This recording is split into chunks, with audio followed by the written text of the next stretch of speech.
बड़ा पुरस्कार आप लोगों ने दिया था। उस दिन में भी आप लोगों की सेवा के लिए था। बड़ा कन्या पद से वहां भी इनाम आप लोगों ने दिया। आपके दरवाजे पर आज हम लोग बारात के साथ में आए। बड़ा सम्मान, बड़ा बढ़िया खान पान, बैठने की व्यवस्था, बड़ी अच्छी व्यवस्था आपके द्वारा मिली। भगवती की कृपा बनी रहे, हमेशा आपका परिवार खुशहाल रहे, वर और कन्या दोनों का जीवन मंगलमय हो। और उड़ी उड़ी मछली का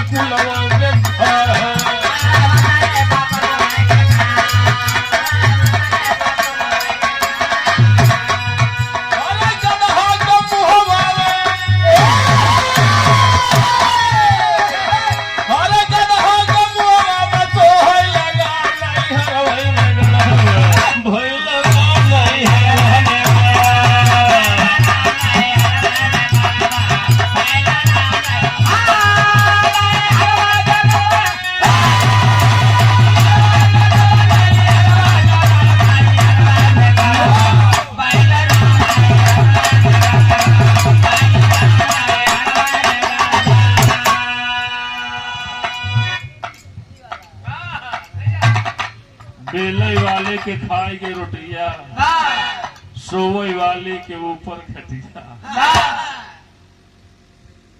क्या कबीरदास की लिखी हुई है कविता। यौन ऑडियो वीडियो दिखावत है कि हम मास्टर रहे अपने जमाने में। मैं मास्टर था, लेकिन साथियों हमारे बुजुर्गों ने मना कर दिया कि ठीक नहीं है बेटा। बिरहा एक ऐसी विधा है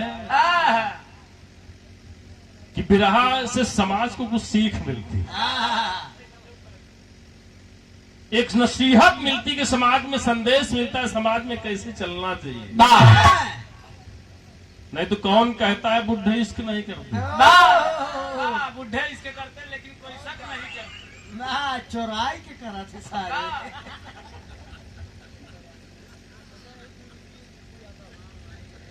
सुप्पू यादव भैया 2 रुपया दे रहे, कहूँ गिर जाए क्या करना, सीरीज उठे नहीं।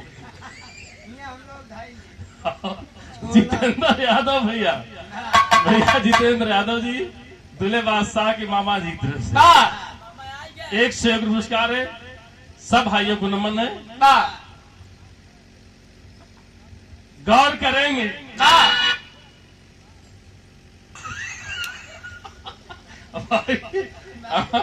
अब एक ही कहे कि ऑडियो के लिए हो कि ऑडियो वीडियो दोनों हुआ।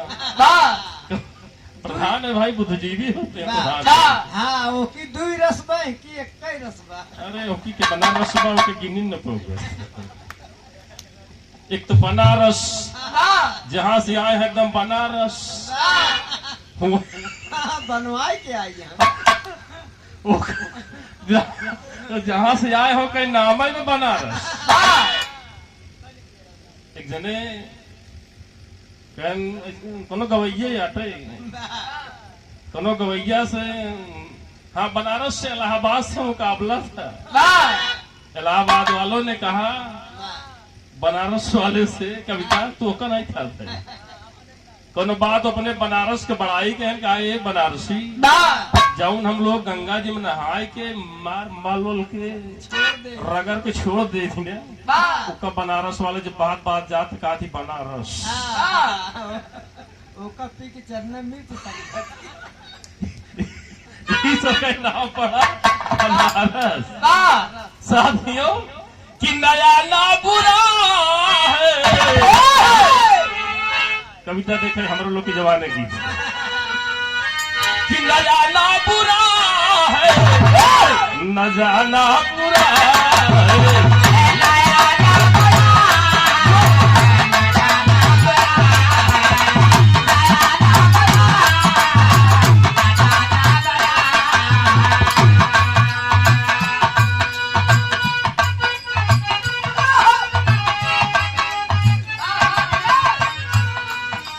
कहीं आने जाने में आप लोग बेफिक्र जाइए, आने जाने में कोई दिक्कत नहीं।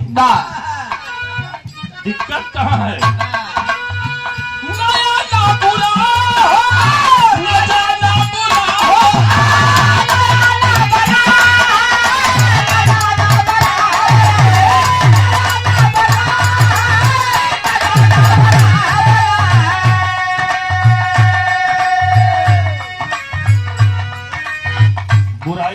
जानते हैं हाँ भैया हसीनों से दिल का इनके चक्कर मुझे पड़ा और पूरी उचैन के साथ बड़े बड़े जमींदार की जमींदारी चली हसीनों से दिल लड़ा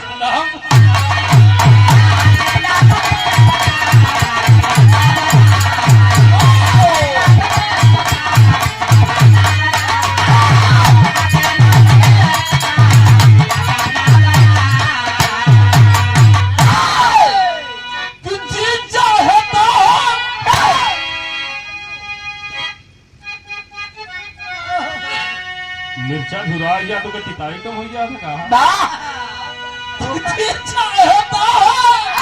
अरे पकड़ लो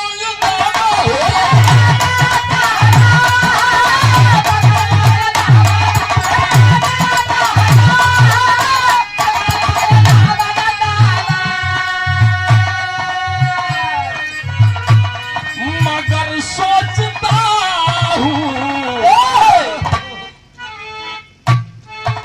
अगर सोचता हूँ जमाना बुरा